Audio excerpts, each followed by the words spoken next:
Hello, this is David, your historical expeditionary, and I'm going to go on a bit of a rant today, so I hope you'll excuse me. Feel free to shoot me a message, tell me I'm right, tell me I'm wrong. But what I'm going to be talking about today is parenting and children in history. I had a tour yesterday. It was set up by a woman. Well, it was set up by a woman's assistant, personal assistant set it up, and she said she had researched and she saw that I had the best reviews, and that she wanted me to do the tour because her clients' children were very eclectic. What she said specifically was the client had an 8-year-old who you had to be very cognizant of the child's interest level, because there might be things that weren't interesting to him, and you have to move on from that in that circumstance. So, okay.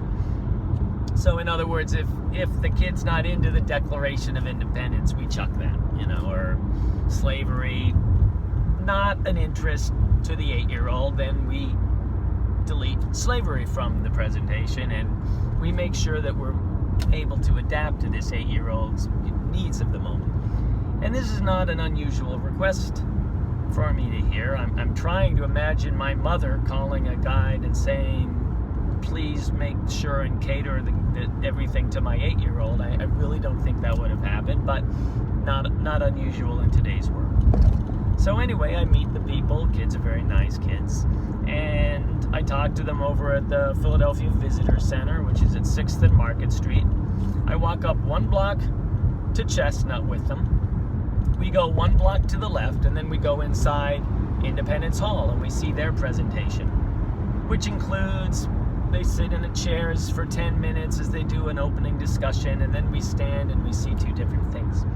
So then we walked out of there, and as soon as we walk out the door, the 8-year-old says, my legs are tired.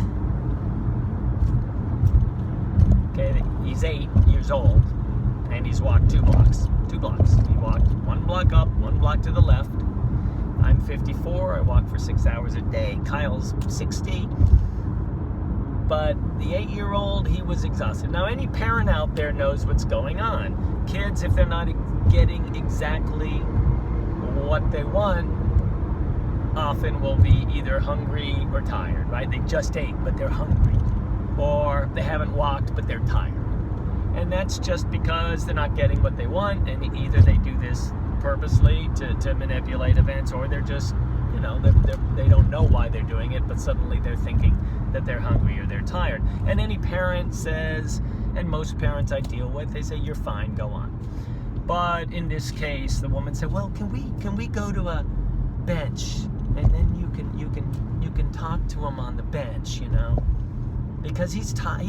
His legs are sore. Okay. So we go to the bench, and I talk to the kid at the bench, and we, there's things we can't get to because walking, he's absolutely exhausted. It's been a difficult two blocks there. And so anyway, this is one of a lot of examples of these kind of things, and I just wonder if parents really understand what they're doing by catering so much to their kids' every little comfort. I'm driving to work today, and I looked at I looked across the street, and there's 5 kids, 11, 12, 13, that age, and all 5 parents are standing out there at the bus stop. And this is news to me that now kids, it's in the suburbs, safest place in the world. Nope, kids cannot wait for the bus anymore. Well, anything could happen anywhere. Yeah, anything could always happen anywhere. Statistically, things are no worse now than they ever have. They've been a lot worse in the past, of course. Now we get to see it on television if we want to abuse ourselves and see every video of every bad thing that happens. I mean, last night my wife was watching, and there's a story about someone who drove through people in California, and I'm just wondering, well, what are we gaining out of that? You know, Thoreau said that all news is gossip. He said, you know, once you've got the concept of murder, every murder story is gossip. Why do we need to know that somebody drove through a crowd of people in California? That it wasn't domestic terrorism, it's just somebody with mental health issues. Okay, well, it's just kind of making people so fearful of the world to get these little statistically insignificant incidents every night that everyone's just terrified to allow their children to grow up ever. And, you know, when my wife, she made sure that our son would take the train places. We would be there when they went in the train. Somebody's there when he gets off the train. He's got a cell phone. It is not the most dangerous, horrifying, scary thing in the world, but every other parent thought we were nuts because they were, I'm not putting my child on a train.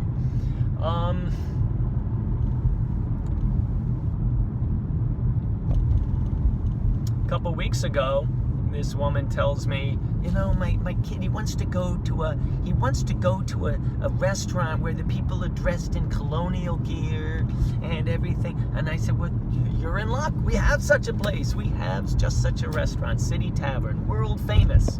They cook everything, you know, from recipes from the 18th century. People are dressed in colonial outfits. You'll love it. And she says, all right, but here's the thing. They have to make chicken McNuggets.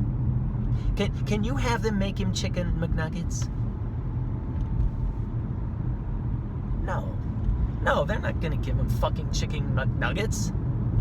Everything's from the 18th century. Well, he only eats chicken McNuggets. Well, has it occurred to you maybe to encourage him to try something new? To maybe do something different? Maybe test his abilities at adapting.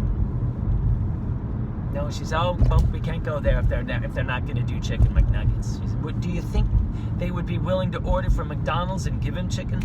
Come on, Pete, what is going on with you?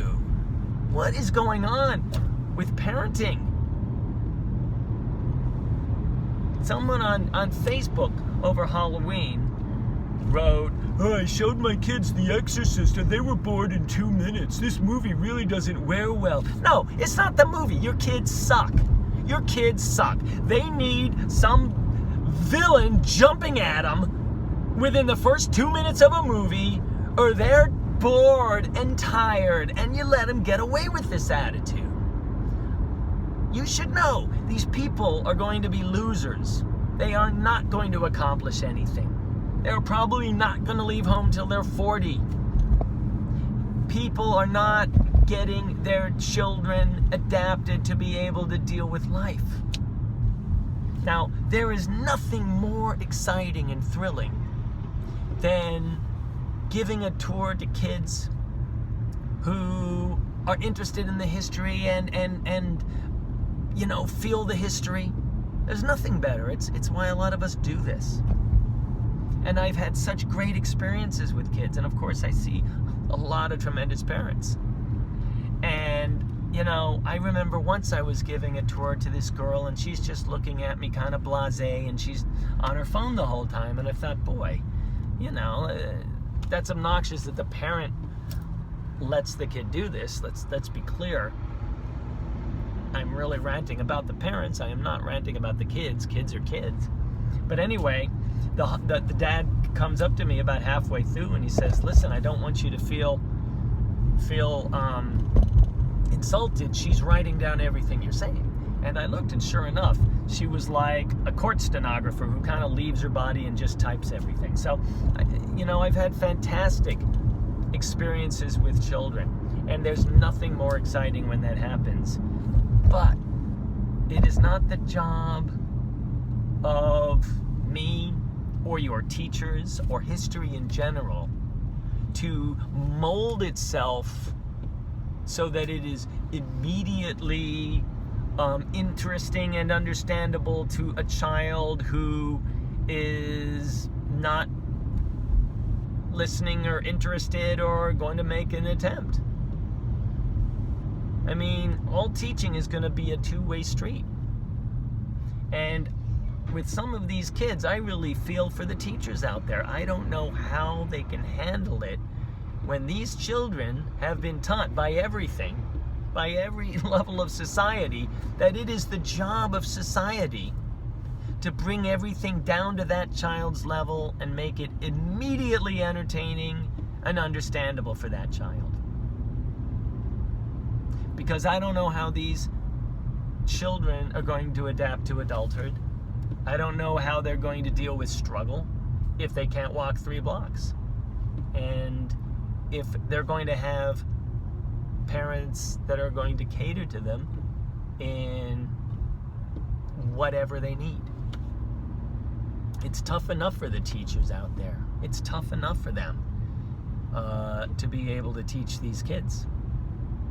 And there's some great teachers, some terrible teachers who just teach based on what the textbook is and don't really know. But there's great teachers. But the greatest teacher in the world isn't going to be able to teach a kid who is lazy and not listening and not caring. There's only so much that can be done.